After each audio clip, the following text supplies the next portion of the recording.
Bismillahirrahmanirrahim. Assalamualaikum warahmatullahi wabarakatuh. Alhamdulillahilladzi hadana lihadza wa ma kunna linahtadiya laula an hadanallah. Wa asyhadu an la ilaha illallah wahdahu la syarikalah. Wa asyhadu anna Muhammadan abduhu wa rasuluhu la nabiyya ba'dah. Allahumma salli wa sallim wa barik ala nabiyyina Muhammadin sallallahu alaihi wasallam wa ala alihi wa ashabihi wa man tabi'ahum bi ihsanin ila yaumiddin amma ba'd.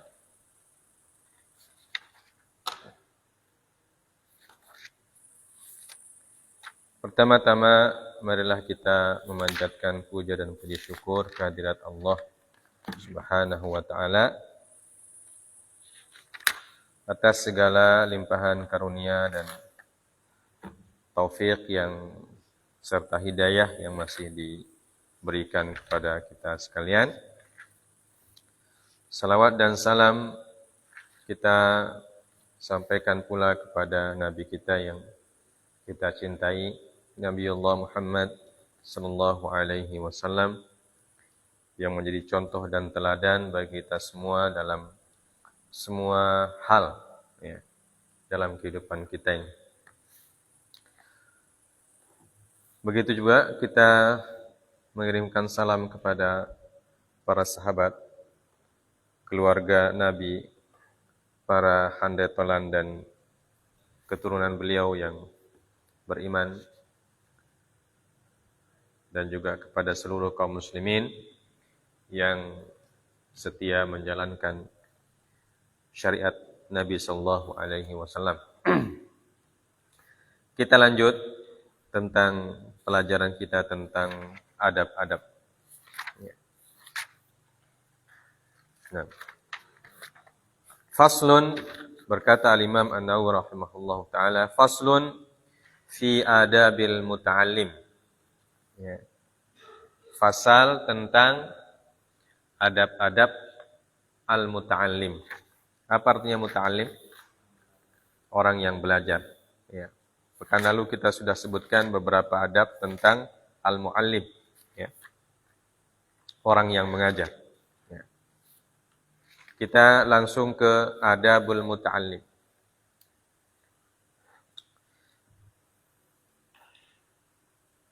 Beliau mengatakan wa min adabihi an yajtanibal asbaba asyaghilata 'anit tahsili illa sababan la budda minhu lil hajati wa yanbaghi an yutahhira qalbahu minal adnasi liyasluha liqabulil qur'ani wa hifdhihi wastithmarihi. Ya. Adab seorang muta'allim, ya, pada dasarnya adab muta'allim itu apa yang kita sudah sebutkan di depan tentang adab mu'allim, ya, seperti ikhlas, ya, dan lain sebagainya. Ya. Nah, beliau tambahkan di sini, dan di antara adab seorang muta'allim, yang pertama yang beliau ungkapkan adalah an yajtanibal asbab asyaghilata 'anit tahsili illa sababan la budda minhu lil hajah. Ya, seorang muta'allim atau seorang yang murid, seorang yang talib, ya, yang sedang belajar, hendaklah dia menjauhi sebab-sebab yang menyibukkannya dari tahsil, ya, dari menghasilkan ilmu. At-tahsil di sini artinya memperdalam ilmunya. Ya. Kecuali sebab yang tidak bisa ditinggalkan karena adanya hajat. Ya. Jadi adab pertama kata beliau ketika kita menuntut ilmu, ya, maka kita harus mengesampingkan hal-hal yang kira-kira membuat kita lalai dari pelajaran. Ini perlu kita tekankan. Hal-hal yang membuat kita meninggalkan pelajaran atau lalai dari pelajaran atau menunda pelajaran. At-tahsil. Ya. Banyak macam. Kecuali hal-hal yang memang menjadi hajat kita. Itu tidak bisa tidak. Seperti yang jadi hajat kita misalnya makan. Pergi cari makan. Nah, itu tentu wajib kita kerjakan juga. Karena kalau tidak makan ya bisa kelaparan. Ya. Kalau kita ngekos misalnya. Ya kita kan butuh masak. Ya. Kalau kita tidak beli makanan, kita butuh masak.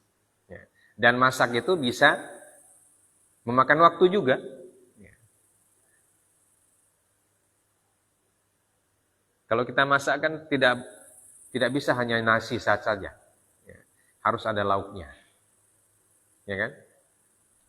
Nah, kalau kita memasak lauk, walaupun mungkin cuma goreng ikan, itu tetap butuh waktu. Ya, beli ikan dulu, bersihkan, ya, buang kotorannya, potong-potong, goreng, nah itu butuh waktu. Nah, kata beliau kalau yang begitu itu tidak apa-apa. Ya, dan memang tidak bisa ditinggalkan, ya. Tidak bisa ditinggalkan. Karena itu juga hajat.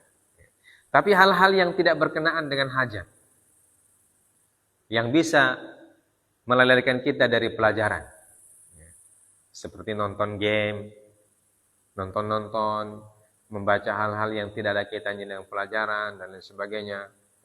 Itu kata beliau an yajtanibah. Jadi hendaknya dijauhi. Karena bisa pertama memakan waktu. Andaikan waktu itu kita gunakan untuk membaca, murojaah, tentu manfaatnya lebih besar. Permainan-permainan dan lain sebagainya. Nah, kata beliau, ini adab yang pertama yang beliau sebutkan. Ya. Jadi kita sebagai thalibul ilmi, kita harus tahu mana kira-kira pekerjaan-pekerjaan atau aktivitas-aktivitas yang tidak bermanfaat, ya, yang tidak ada hubungannya dengan pelajaran atau bahkan bisa melalaikan kita dari pelajaran. Nah, itu tentu harus dihindari, harus dijauhkan. Ya. Tapi kalau hal tersebut sangat kita butuhkan, maka tidak apa-apa dikerjakan. Seperti tadi itu, cari makan misalnya. Ya, kalau kita belajar kemudian tidak ada yang tidak ada yang membayar kita punya uang sekolah, kita harus kerja misalnya.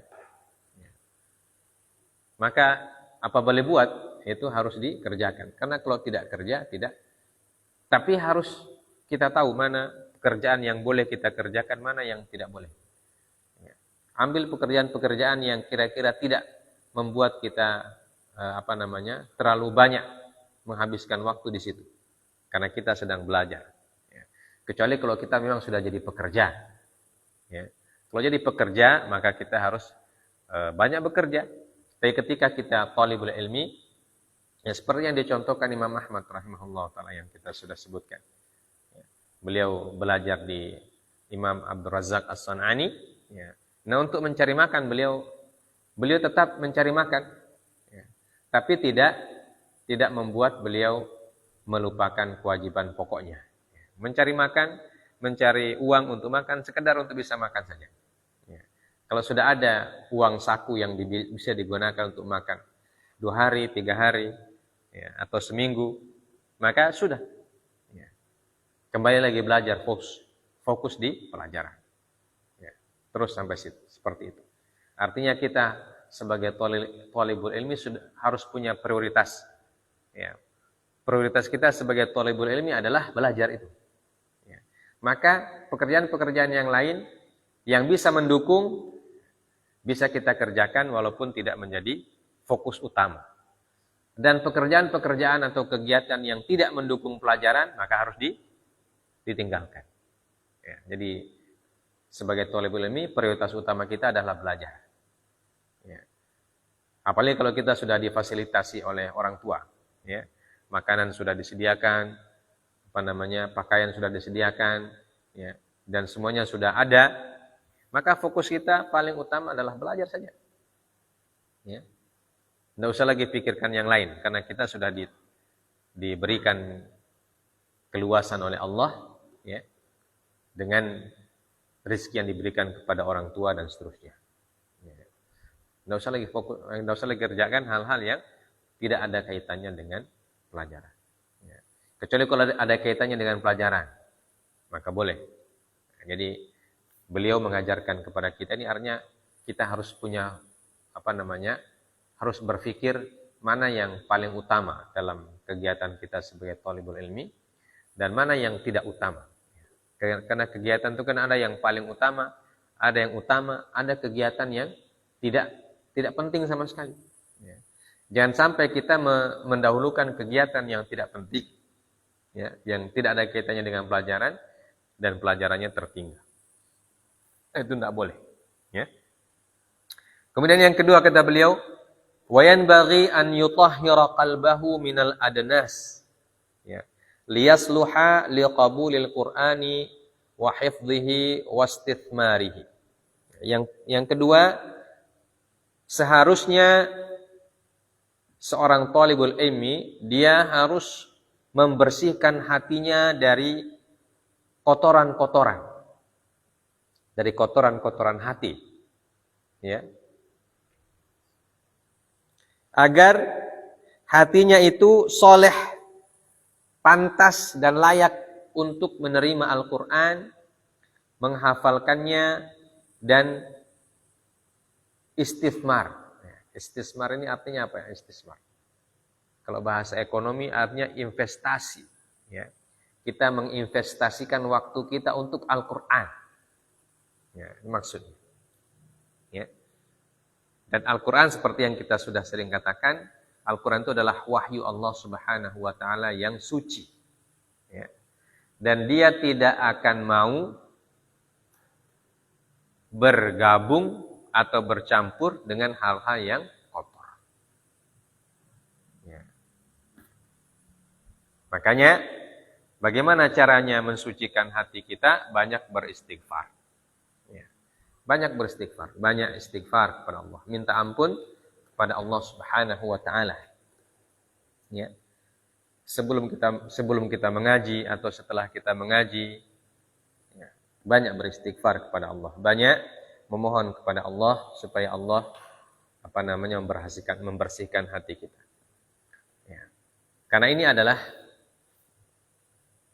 sunnahnya para nabi. Membersihkan hati itu sunnahnya para nabi. Seperti yang diabadikan dalam Al-Quran, doanya Nabi Musa, Rabbi syrah li sadri, ya Allah, lapangkanlah dadaku. Wa yassir li amri, dan mudahkanlah urusanku. Apa artinya lapang dada? Melapangkan dada, diantara artinya juga untuk membersihkan dada kita dari hal-hal yang termasuk danas. Termasuk kotoran-kotoran hati. Ya. Dan itu doanya Nabi Musa alaihissalatu wassalam yang kita jadikan sebagai amalan juga. Ya. Rabbi syrah li sadri, ya Allah, lapangkanlah dadaku. Lapangkan, bersihkan, nyamankan. Ya. Jadikan dia Jadikan dia siap menerima wahyu Allah Subhanahu wa Ta'ala. Ya. Setelah dada kita nyaman, dada kita lapang, baru yang kedua, wa yassir li amri. Artinya kalau hati kita bersih, nyaman, tenang, insya Allah akan dimudahkan urusan kita dalam belajar. Ya. Insya Allah pelajaran akan cepat dipahami, ya, cepat dimengerti, cepat juga diingat, dan cepat juga dihafalkan. Dan kita bisa mencerna dengan baik. Ya. bisa mencerna, bisa apalagi, bisa meneliti, ya, bisa mencermati dan lain sebagainya. Karena apa? Karena hatinya sudah siap untuk menerima. Ya, di sini disebutkan liyasluha liqabul. Ya. Jadi hati yang bersih itu syarat utama supaya dia pantas dan layak menerima apa yang diajarkan oleh Allah Azza wa Jalla melalui ayat-ayat. Ya, seperti yang kita sebutkan bahwa hati itu seperti piring. Ya, ibaratnya seperti piring. Ya. Nah, kalau piring itu kotor, tentu kita tidak akan pakai untuk makan. Tidak ada orang makan di piring yang kotor. Ya. Kenapa? Karena makanan itu kan bersih. Ya. Kalau kita mau makan, otomatis kita cuci dulu kita punya piring itu kan. Cuci bersih-bersih itu. Ya. Bekas-bekas kotorannya disabun, pokoknya sampai bahasa kita sampai kinclong piringnya. Itu pun baunya harus hilang dulu, bau sabunnya hilang, apa semua. Baru kita pakai, ambil nasi, ambil lauk dan lain sebagainya. Nah begitu juga hati. Hati itu ketika kita mau kasih makanannya, ya kata Ibnu Qayyim, hati itu seperti perut, ya, butuh makan juga, ya kan? Kalau perut makanannya itu nasi dan lain sebagainya, makanan lauk pauk. Tapi kalau hati makanannya apa? Makanannya zikir, ayat Al-Quran dan lain sebagainya. Nah kalau dia makan berarti kita perlakukan sama dengan zahir kita. Ketika zahir kita makan, kita bersihkan dulu tempat, sendok, gelas, piring, dibersihkan semua. Bahkan meja makannya pun dibersihkan dulu. Ya, tidak ada orang suka makan mejanya kotor, super hamburan apa semua. Ya, dibersihkan dulu. Dan lain sebagainya. Nah, begitu juga hati. Ketika kita mau kasih makan hati, maka kita harus kasih bersih dulu. Supaya dia layak untuk dipakai makan. Ya. Gitu ya. Maka beliau mengatakan liyasluha liqabulil Qur'ani wa hifdhihi.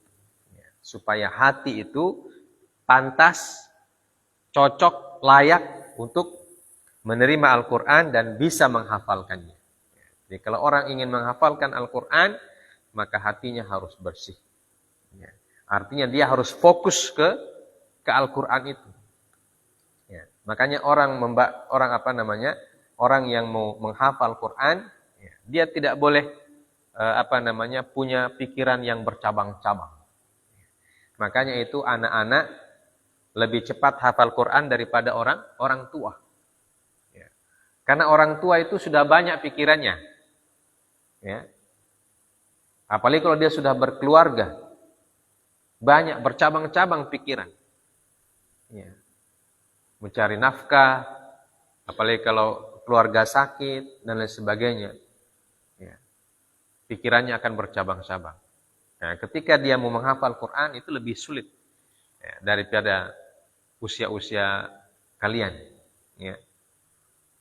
Kalian kan tidak berpikir mencari nafkah, tidak berpikir istri sakit karena memang belum punya istri, ya kan? Atau ada yang sudah berpikir istri sakit. Nah, artinya fokus itu bisa lebih besar. Makanya menghafal Quran di usia-usia yang masih remaja, masih kecil itu lebih cepat.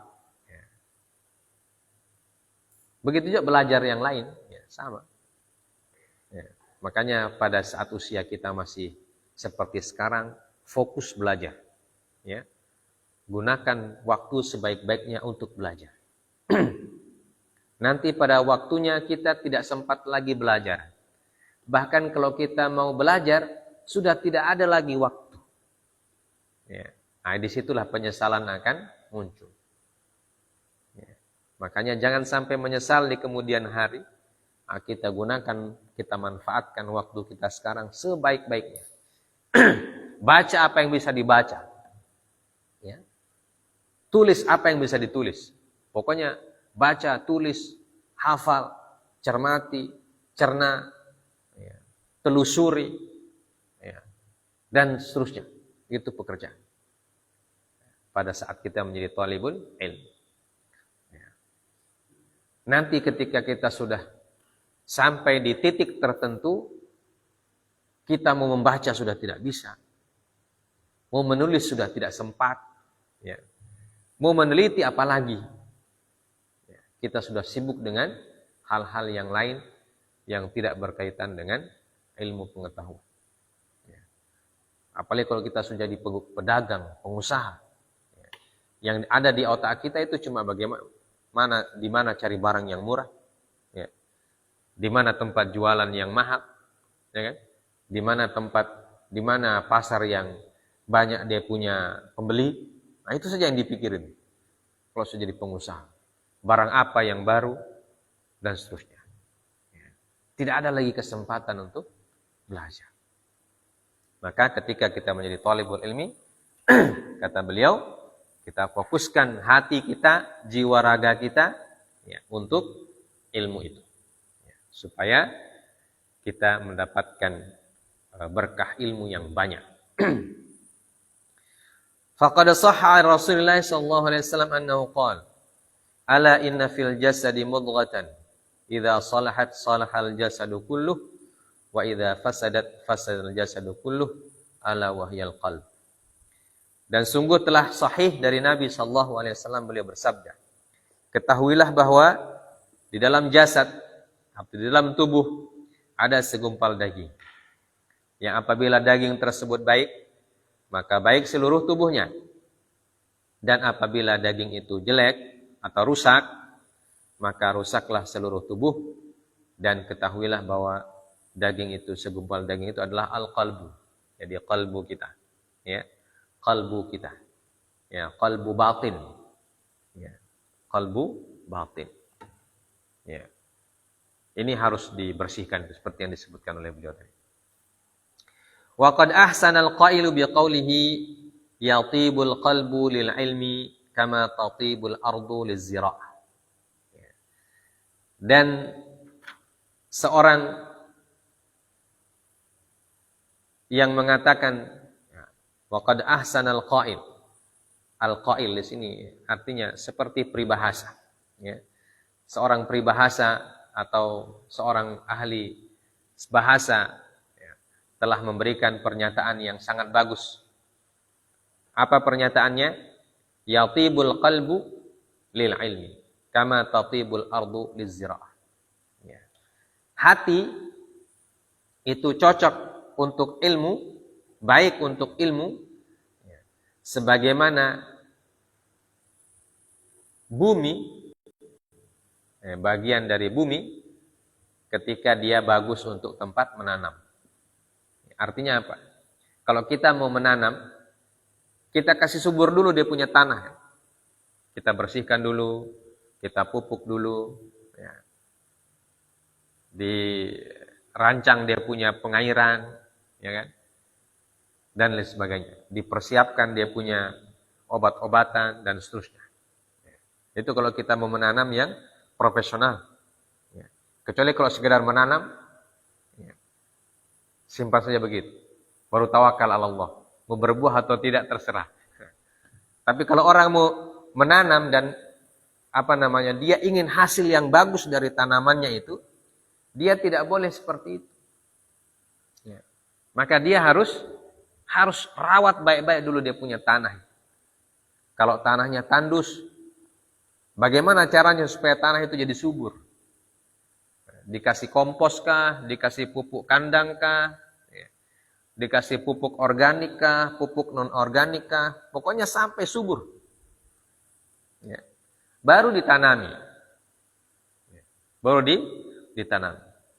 Maka proses untuk menyuburkan tanah itu juga membutuhkan waktu. Ya. Tapi ketika kita tanam di tanah yang subur, kita tidak kecewa. Ya. Kita tidak merasa rugi. Kenapa? Begitu ditanam itu tumbuh-tumbuhan, dia akan tumbuh dengan subur dan batangnya kuat, daunnya rindang, ya, buahnya juga banyak. Ya. Daripada kita orang bertanam di sini. Ya. Bertanam begitu saja. Rumput terserah mau tumbuh atau tidak. Ya. Pupuk juga yang penting dia hidup saja. Alhamdulillah sudah berbuah. Ya. Itu berbeda. Ya, karena kita memang bukan situ fokusnya, ya kan. Ya, kita kan jadikan itu hanya pengisi pengisi waktu saja. Ya. Tetapi kalau orang mau jadi petani yang profesional, memang di situ dia fokus. Ini kata beliau, kama tatibul ardu lizirah. Ya. Jadi hati juga begitu. Yatibul qalbu lil ilmi.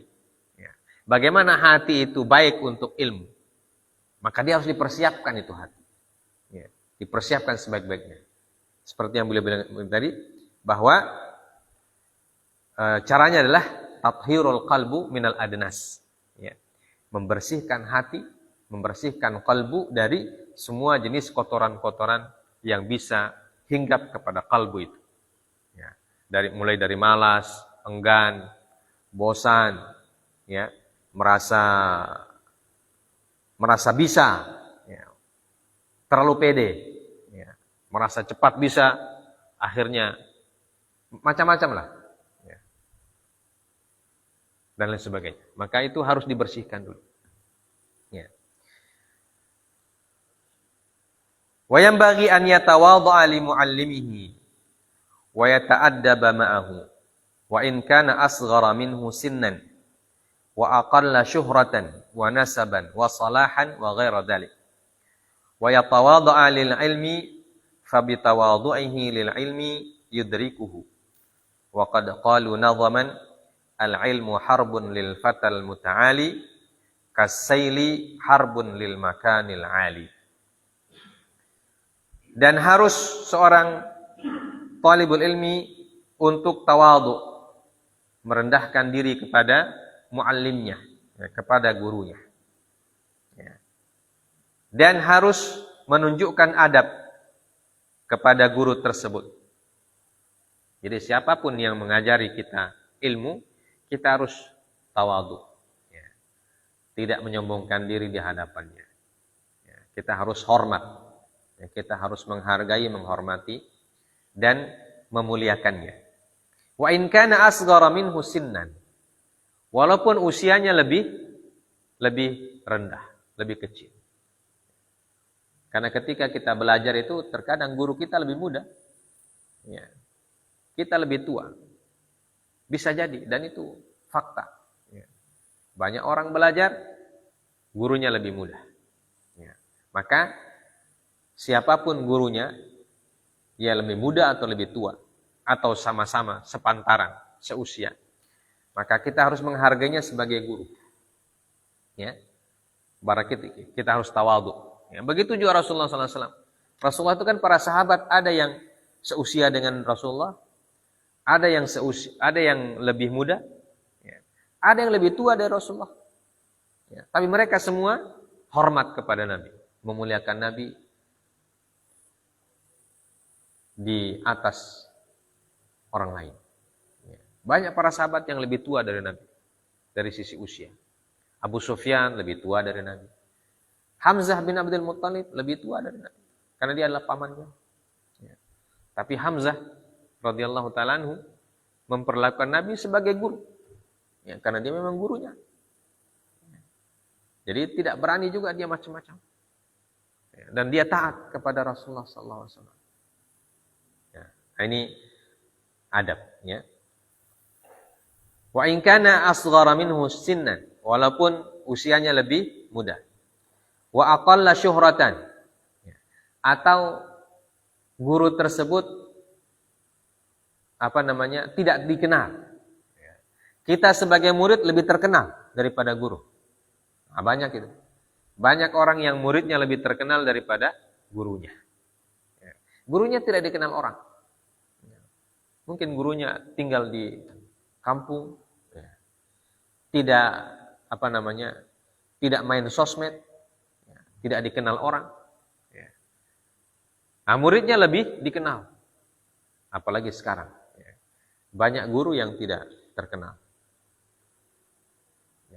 Nah, kita sebagai murid Tidak boleh merasa kita lebih terkenal, kemudian guru kita pandang enteng. Tidak boleh. Wa aqalla nasaban, atau nasabnya lebih lebih rendah nasabnya. Ya, walaupun dalam dalam konsep Islam, ya, nasab itu tidak menjamin, ya, tidak menjamin. Ya. Tapi merupakan tradisi masyarakat bahwa masyarakat sering melihat nasab, ya. Nasab para penguasa misalnya. Ini orang tuanya siapa? Penguasa. Ya. Ini orang tuanya siapa? Seorang kiai. Ini orang tuanya siapa? Ustadz. Ya. Nah, nasab-nasab seperti itu. Andaikan ada guru kita yang tidak punya nasab seperti itu, dia bukan anak penguasa, bukan anak kiai, bukan anak ustadz, orang biasa-biasa saja. Ya. Tapi kalau dia guru kita, maka tidak boleh pandang enteng. Bahkan kita harus tawadhu kepada beliau. Wasalahan, dan juga dari sisi kesolehan. Kita lihat guru kita mungkin jarang salat sunnah. Ya. Kita rajin puasa sunnah, rajin salat sunnah, rajin bersedekah. Tapi ada guru kita yang kita tidak lihat secara zahirnya. Entah kalau secara sembunyi-sembunyi beliau punya amalan yang rahasia, kita tidak tahu. Ya, tapi secara zahir kayaknya, ini ustaz kayaknya lebih bagus apa ibadah daripada dia. Ya, kayaknya seperti itu ya. Nah, itu tidak boleh kita merasa seperti itu. Ya. Bisa jadi dia punya amalan yang tidak pernah dia tunjukkan kepada orang, termasuk kepada kita. Ya. Bisa jadi. Ya. Maka husnudzan kepada guru, nah itu sangat sangat diutamakan. Ya. Selain kita tawadhu kepada guru kita, wa yatawadha lil ilmi. Ya. Kita juga tawadhu kepada ilmu itu sendiri. Ya. Jadi sebagai seorang muta'allim, ya, seorang murid, ya, seorang siswa, santri, ya, kita tawadhu kepada ilmu sekaligus tawadhu kepada orang yang mengajarkan kepada kita ilmunya. Tawadhu kepada ilmu misalnya. Bagaimana model tawadhu kepada ilmu? Ya. Ilmu itu kita hargai, kita hormat. Contoh kecilnya catatan kita tentang ilmu kita jaga baik-baik. Ya. Hafalan kita murajaah baik-baik. Itu bagian dari tawadhu kepada ilmu. Ya. Catatan-catatan kita yang berisi pelajaran jangan dihambur di mana-mana, tapi disusun rapi. Ya. Catatan juga disusun rapi. Mana bab 1, bab 2, bab 3. Itu bagian dari tawadhu kepada ilmu. Dan orang yang tawadhu kepada ilmu seperti itu, dia akan mendapatkan ilmu yang banyak. Ya. Karena ilmu senang sama dia kalau. Tapi kalau catatan, buku saja tidak jelas. Ya kan? Catatan tercampur, mana fiqih, mana hadis, mana bahasa Arab, tercampur-campur. Ya. Satu buku isinya berbagai macam. Ada Naruto juga di situ. Ada kartun, ada komik juga di situ. Ada hadis Nabi, tercampur-campur semua. Ketika dia murajaah, dia juga bingung. Mana ujungnya ini? Mana awalnya ini pembahasan, mana akhirnya. Ya. Ini teorinya, mana contohnya. Dia bingung juga ketika dia mau murajaah. Nah itu berarti tidak tawadhu kepada ilmu. Orang yang tawadhu kepada ilmunya rapi dia. Tulisannya dia perbagus. Ya. Makanya dulu, sekarang ada lagi Presiden sendiri mengatakan itu. Anak-anak kita sekarang harus diajar lagi tulis halus. Menulis halus. Ya. Kata beliau, menulis halus itu penting. Ya. Penting menulis halus itu. Karena bagian dari tawadhu kepada ilmu. Kalau tulisan kita bagus, kita murajaahnya senang. Ya. Dan guru ketika melihat tulisan kita, jawaban, kita ujian ini, pastikan menulis. Ya. Kalau guru lihat tulisan kita seperti cakar ayam, ya, tidak bisa dibaca, biar benar, dia kasih salah. Kenapa? Karena dia tidak bisa baca. Ya. Kalau tulisan kita bagus, rapi, itu guru yang memeriksa jawaban kita. Walaupun itu jawaban tidak sempurna, bagus ini, kasih bonus saja. Ya. Begitu memang guru juga begitu. Ya. Saya sendiri kalau memeriksa jawaban yang tulisannya bagus, walaupun tidak sempurna sekali jawabannya, kasihan ini, bagus tulisannya, setengah mati dia menulis. Ya. Kasih bonus.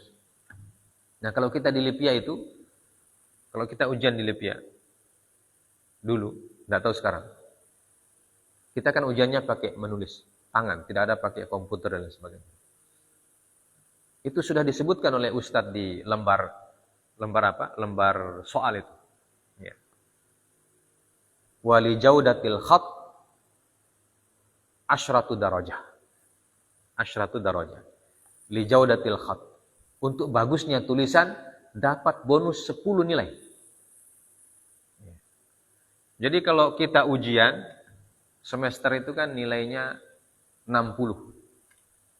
Kan kita ada ujian akhir, ada ujian tengah semester. Ujian tengah semester biasanya kita nilai totalnya 40. Ujian akhir semester nilai totalnya 60. Ya. Ada ustadz yang sampai memberikan nilai akhir ujian semester itu 10. Untuk bagusnya tulisan dan rapinya struktur jawaban. Itu masuk nilai. Ya. Ada orang yang menjawab nomor 1 duluan, nomor 10 nomor 2. Nomor 2 di ujung sini. Ya. Karena apa? Karena dia menjawab mana yang lebih mudah dulu kan? Untuk lebih mudah menjawab. Soal kan biasanya tidak, kadang kita menganggap nomor 1 gampang, nomor 2 sulit sekali. Tinggalkan dulu itu. Cari dulu nomor yang lebih mudah dijawab. Ya kan? Memang begitu caranya. Ya. Dan ternyata nomor yang lebih mudah dijawab nomor 9 dulu. Jadi ada yang tulis nomor 1, nomor 9. Ya. Nanti nomor 2 terakhir, karena paling sulit. Ya. Ustadz ketika memeriksa, mana ini nomor 2 ini, kenapa langsung nomor 9? Ternyata di ujung. Ya. Dianggap nomor 2 tidak dijawab. Akhirnya apa? Ustadz bilang dia tidak jawab nomor 2. Ya. Kasih nilai 0 saja. Ternyata di ujung. Nah itu, kalau kita di Lipia itu, pertama, li jaudatil khat, ya. Wa li husni, apa namanya itu? Li husni tartib disebutkan. Untuk bagusnya khat dan tertibnya jawaban. Itu nilainya asyratu darajat. Ya.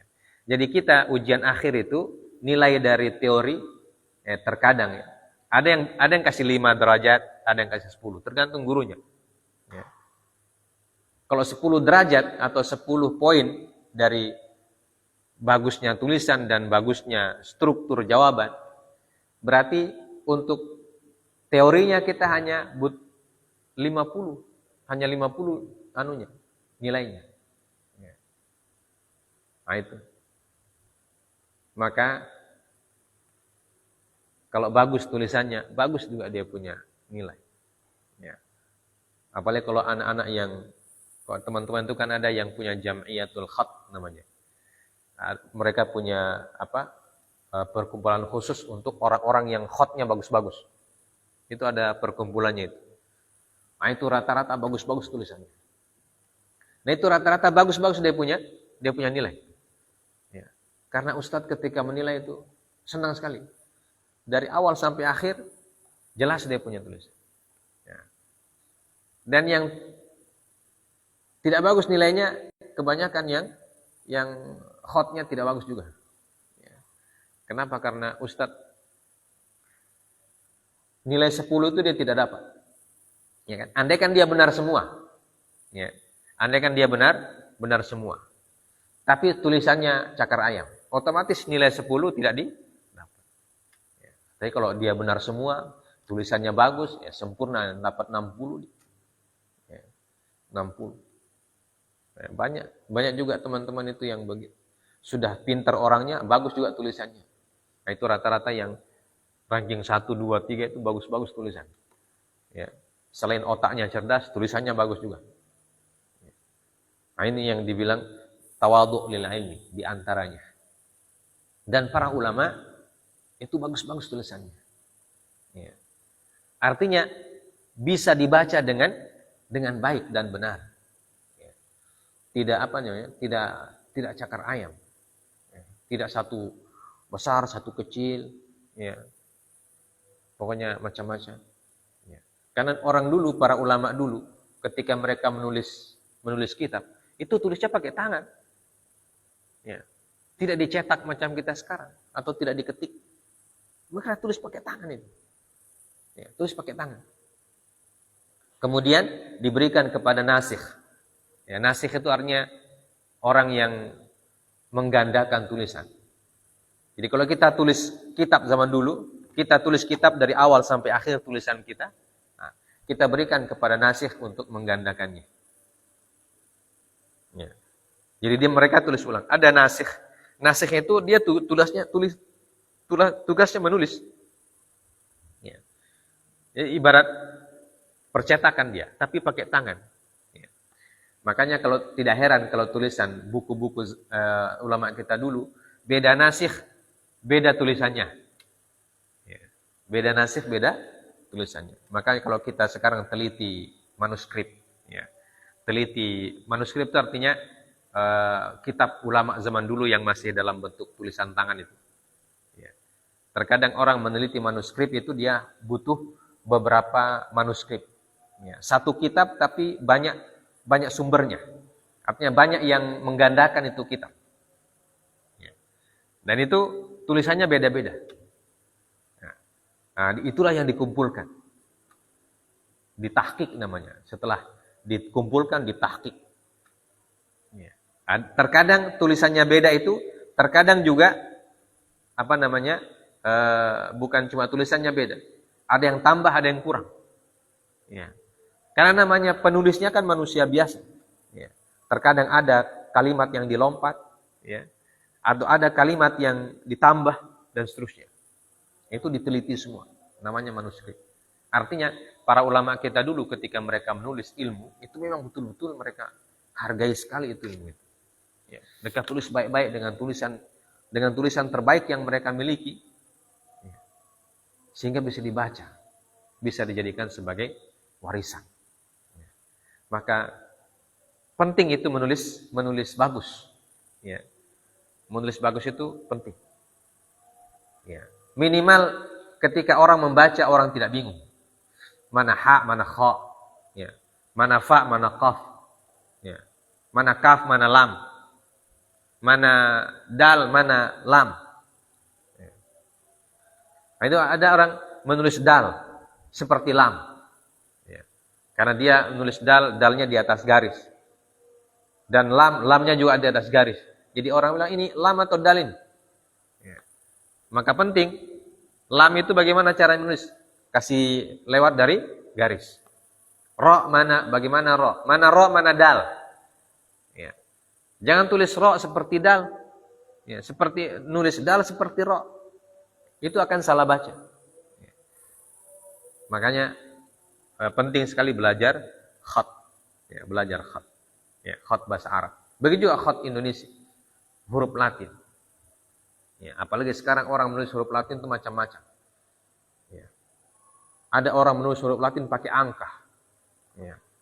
A diganti angka 4. Ya. J dia ganti angka 7. Ya. Supaya tidak bisa dibaca. Ya. Tujuan supaya tidak bisa dibaca. Ya. Apa gunanya kalau tidak bisa dibaca? Berarti dia rahasia. Seperti bahasa-bahasa kode-kode begitu. Ya. Itu kan untuk hal-hal yang rahasia. Ya. Tapi kalau ilmu kan bukan rahasia ilmunya. Ilmu ini malah harus disebarkan. Maka orang yang mau menulis ilmu dengan tulisan-tulisan rahasia